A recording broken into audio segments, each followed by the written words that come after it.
सिर्फ पाकिस्तान को ठोकना ही new normal होना चाहिए। गोली के बदले गोला ही भारत की पाकिस्तान नीति होनी चाहिए। गौरी पर रहम और पाकिस्तान पर करम भारत के लिए ठीक नहीं, इतिहास से सीखने की जरूरत। हर भारतीय कर रहा सवाल, ट्रंप कौन होता है सीज फायर की घोषणा करने वाला? नमस्कार, आजाद सिपाही के विशेष में आपका स्वागत है। मैं हूं राकेश सिंह। वर्ष 1991 में पृथ्वीराज चौहान ने न केवल मोहम्मद गौरी को हराया था, बल्कि उसकी पूरी सेना को बंधक बना लिया था और कई दिनों तक उस लुटेरे को सम्राट ने अपनी जेल में रखा था। बाद में उसे और उसकी सेना पर दया करके उसे छोड़ दिया गया और उसे उसके देश लौटने का मौका दिया। इस युद्ध में मोहम्मद गौरी की ज्यादातर सेना भी भाग खड़ी हुई थी। कहते हैं पृथ्वीराज चौहान ने मोहम्मद गौरी को युद्ध में 17 बार हराया था, लेकिन हर बार उसे जिंदा छोड़ दिया गया। लेकिन यही दरियादिली सम्राट पृथ्वीराज चौहान को भारी पड़ गई। लेकिन जब 18वीं बार मोहम्मद गौरी सेना लेकर पृथ्वीराज चौहान से लड़ने आया, उसने धोखे से सम्राट को हरा दिया। हालांकि तब भी वह पृथ्वीराज चौहान को हरा नहीं सकता था, लेकिन इस युद्ध में उसे कन्नौज के गद्दार राजा जयचंद का साथ मिला। जयचंद ने दिल्ली की सत्ता को हथियाने के लालच में एक क्रूर और धोखेबाज लुटेरे के साथ हाथ मिला लिया। उसने मोहम्मद गौरी को न केवल अपनी सेना दी, बल्कि पृथ्वीराज चौहान के पड़ाव और सेना की सूचना भी दी। मोहम्मद गौरी ने जयचंद के कहने पर धोखे से पृथ्वीराज की सेना पर रात में सोते हुए सैनिकों पर हमला कर दिया। युद्ध में खूब रक्तपात बहा और अंततः धोखे से उसने यह जीत हासिल कर ली। भारत को यह इतिहास कभी भी नहीं भूलना चाहिए। अपने दुश्मन को बार बार माफ करना खुद को कमजोर करने के बराबर है। 10 मई की शाम को जब विदेश सचिव विक्रम मिस्री ने ऐलान किया कि भारत और पाकिस्तान के डीजीएमओ की बात हो गई है और दोनों के बीच युद्ध विराम की सहमति बनी है, तो भारत के लोगों को शौक लग गया। इससे भी बड़ा धक्का तब लगा जब अमेरिका के राष्ट्रपति डोनाल्ड ट्रंप ने एक ट्वीट किया, जिसमें उन्होंने लिखा कि भारत और पाकिस्तान ने संयुक्त राज्य अमेरिका की मध्यस्थता में चली लंबी बातचीत के बाद युद्ध विराम पर सहमति जता दी है। ट्रंप के इस ट्वीट पर किसी को भरोसा नहीं हो रहा था। कईयों को लगा कि यह फेक है, लेकिन ट्रंप ने यह ट्वीट अपने ऑफिशियल एक्स हैंडल से किया था। लोग आश्चर्यचकित थे। लोगों का मानना था कि यह बात भारत सरकार की तरफ से कोई बोलता तो समझ में आता। तभी विदेश सचिव विक्रम मिस्री के ऐलान ने लोगों को मायूस कर दिया।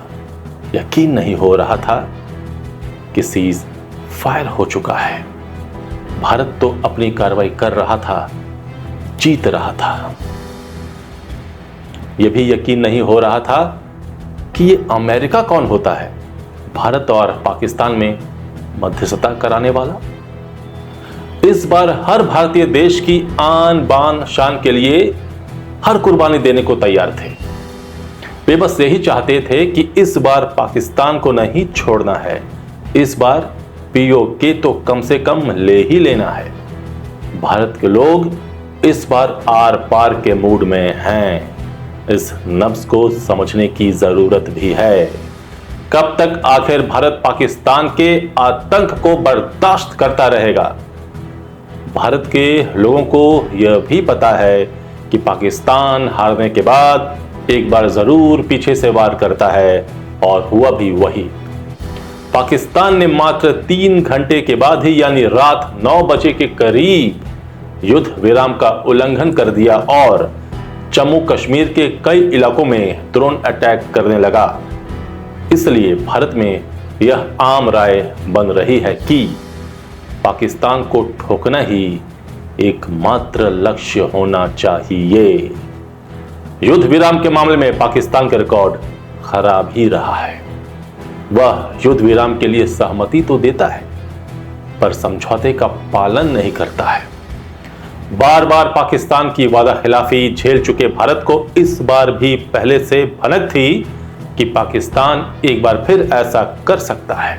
इसके बावजूद भारत ने नरमी दिखाई, लेकिन इसका नतीजा अच्छा नहीं रहा। वास्तव में हमारा पड़ोसी मुल्क आतंकवाद की फैक्ट्री तो है ही, यहाँ की सेना और राजनीतिक नेतृत्व तो भारत विरोध के बल पर ही काम करता है। इसलिए भारत के लिए पाकिस्तान के प्रति नरमी दिखाने का कोई औचित्य नहीं रह गया है।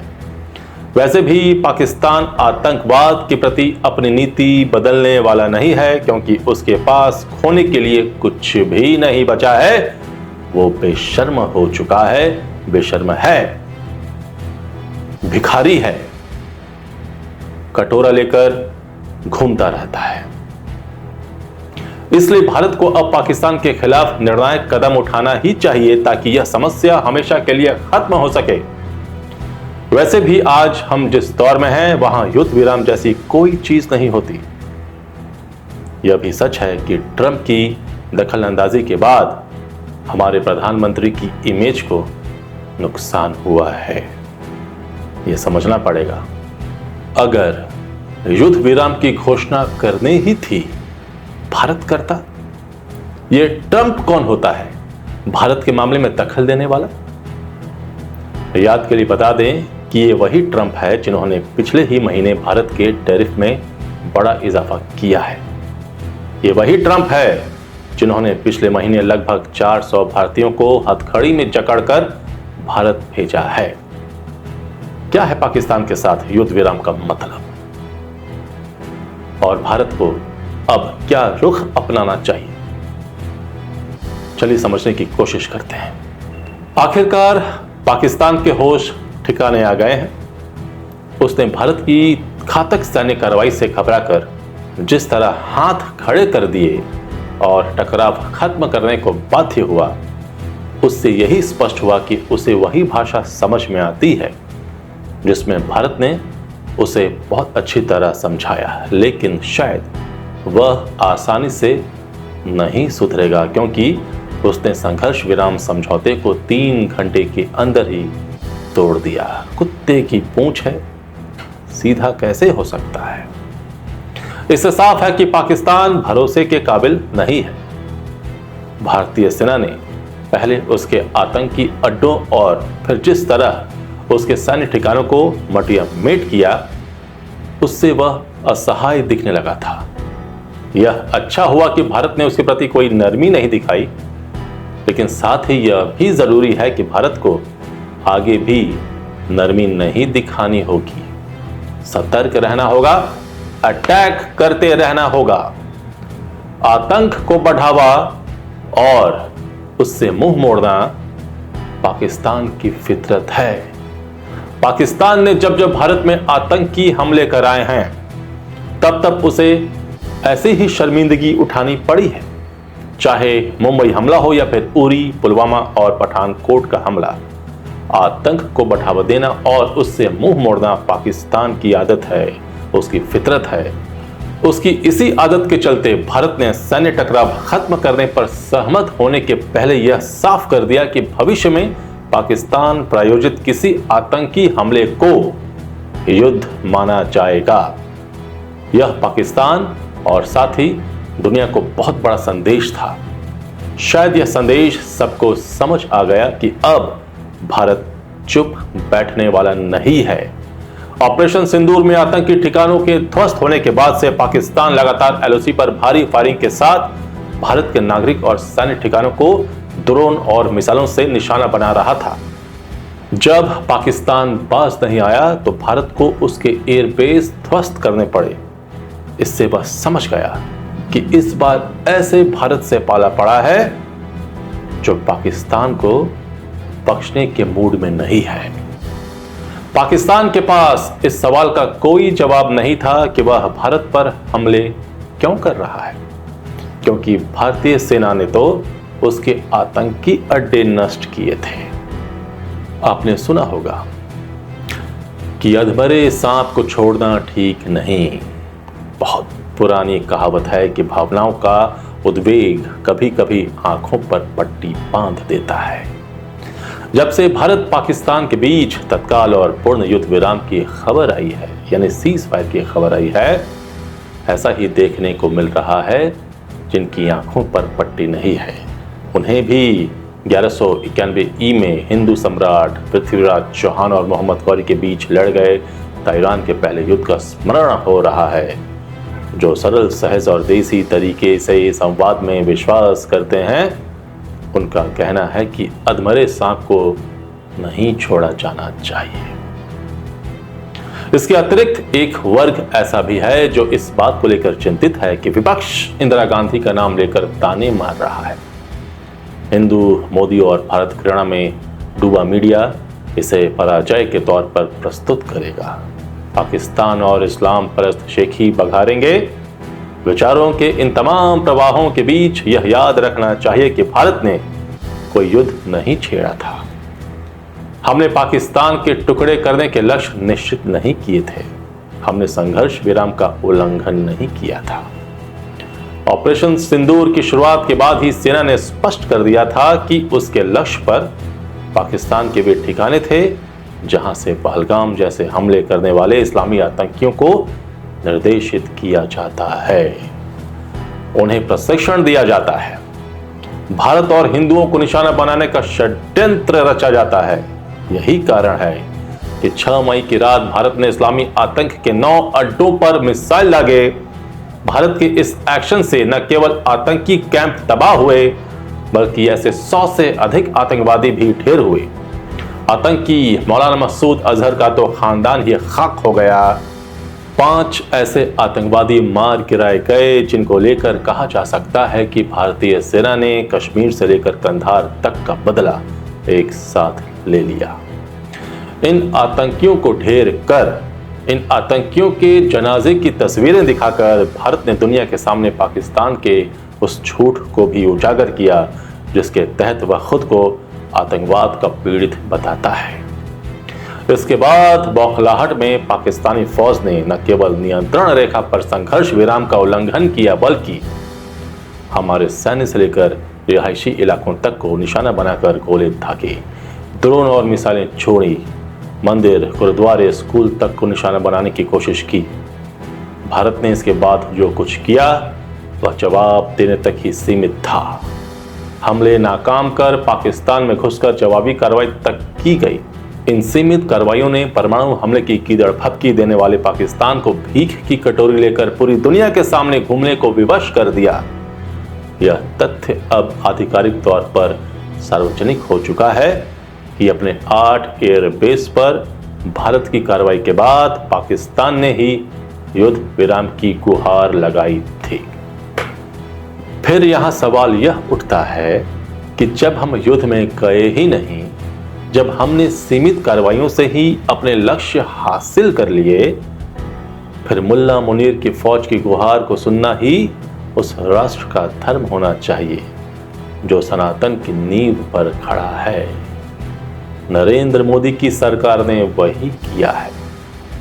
हमें यह नहीं भूलना चाहिए कि 2008 में मुंबई में 26/11 के हमलों में इन्हीं इस्लामी आतंकियों ने 166 जानें ली थीं। हम कुछ नहीं कर पाए थे। उस समय के हमारे रक्षा मंत्री कहते थे कि हथियार खरीदने को पैसे नहीं है। घोटाला पे घोटाला हो रहा था। नरेंद्र मोदी ने 11 सालों की सत्ता में ही इस स्थिति को पूरी तरह पलट दिया है। सर्जिकल स्ट्राइक हो, एयर स्ट्राइक हो या फिर ऑपरेशन सिंदूर, हमने बताया कि हम कभी भी पाकिस्तान का उसके घर में घुसकर उपचार कर सकते हैं और वह हमारा कुछ नहीं कर सकता। हमास आतंकियों की मिसाइलों को निष्फल करने वाले इजराइल के आयरन डोम को देखने वाली आंखों ने पहली बार हमारी ताकत को देखी है। यह बताता है कि इन 11 सालों में रक्षा के क्षेत्र में हम कितने आत्मनिर्भर, उन्नत और ताकतवर हुए हैं। यही कारण है कि जब पाकिस्तान ड्रोन और मिसाइल दाग रहा था, हम सब अपने घरों में चैन की नींद सो रहे थे। सुबह जब आंख खुलती थी तो पता चलता था कि दिल्ली पर दागे गए मिसाइल को रास्ते में ही हमारी सेना ने मार गिराया है। ऐसे में हमें उन पार्टियों, कथित बुद्धिजीवियों, कलाकारों की प्रतिक्रियाओं की चिंता ही नहीं करनी चाहिए, जिनके बयानों का इस्तेमाल पाकिस्तान की तरफ से भारत को बदनाम करने के लिए किया गया है। वैसे भी यह पारंपरिक युद्ध का जमाना नहीं है। हम सदैव युद्ध काल में ही जी रहे हैं। मोदी सरकार ने स्पष्ट भी कर दिया है कि अब से आतंकी हमला भी युद्ध माना जाएगा। सीज फायर की घोषणा के चंद घंटों बाद ही संघर्ष विराम के टूटने की भी खबरें आ रही हैं। इसलिए दुश्मन घर के भीतर का हो या बाहर का, उसका इलाज होना निश्चित है। यह दूसरी बात है कि वह समय आपकी आकांक्षाओं पर आज फिट नहीं बैठता। पर हम जिस दौर में जी रहे हैं उसमें युद्ध विराम जैसा कुछ नहीं होता। लेकिन यह भी सच है कि भारत को इतनी जल्दी पाकिस्तान पर भरोसा नहीं करना चाहिए, क्योंकि यह मुल्क उसके लायक नहीं है। आतंकवाद के पोषक के रूप में पूरी दुनिया को परेशान करने वाले पाकिस्तान का अस्तित्व ही भारत विरोध पर टिका हुआ है। तो ऐसे दुश्मन को हमेशा के लिए खत्म कर देना ही सही होगा। भारत को अमेरिका के राष्ट्रपति डोनाल्ड ट्रंप के झांसे में भी नहीं आना चाहिए। उनका मिजाज क्षण क्षण में बदलता है। अब तो वो कश्मीर मुद्दे का हल भी निकालने जा रहे हैं। वाह रे वाह, ट्रंप निकालेंगे कश्मीर मुद्दे का हल। क्या निकालेंगे? उन्होंने दुनिया में अपनी बादशाहत कायम करने के लिए आगे बढ़कर भारत पाकिस्तान के बीच युद्ध विराम की घोषणा कर दी। अगर सीज फायर पर दिन में ही डीजीएमओ स्तर पर सहमति बन गई थी, तो भारत ने ट्रंप के ट्वीट के बाद सीज फायर की घोषणा क्यों की? इसे लेकर लोग असमंजस में हैं। वे सच्चाई जानना चाहते हैं। अगर पीएम ने खुद सामने आकर उस सच को जनता से नहीं बताया तो उनकी इमेज को नुकसान होगा, क्योंकि देश के लोग ट्रंप के ट्वीट से गुस्से में हैं। वे तो यहां तक कह रहे हैं कि लोगों ने मोदी जी की उस घोषणा को शिरोधार्य कर लिया जिसमें उन्होंने कहा था कि ऐसी कार्रवाई करेंगे कि कल्पना से परे होगी। लेकिन पहले ट्रंप ने ऐसे समय में सीज फायर की घोषणा कर दी जब हर भारतीय पाकिस्तान का खात्मा चाहता है। सेना जंग के मैदान में थी। अभी भी देर नहीं हुई है। पाकिस्तान के खिलाफ भारत को युद्ध नीति बदलने की जरूरत है। उम्मीद की जानी चाहिए कि प्रधानमंत्री नरेंद्र मोदी भी ट्रंप और पाकिस्तान की चाल को समझ रहे होंगे और आने वाले समय में पाकिस्तान के खिलाफ सख्त से सख्त कदम उठाएंगे। गोली के बदले गोला ही पाकिस्तान के लिए फिट है। धन्यवाद।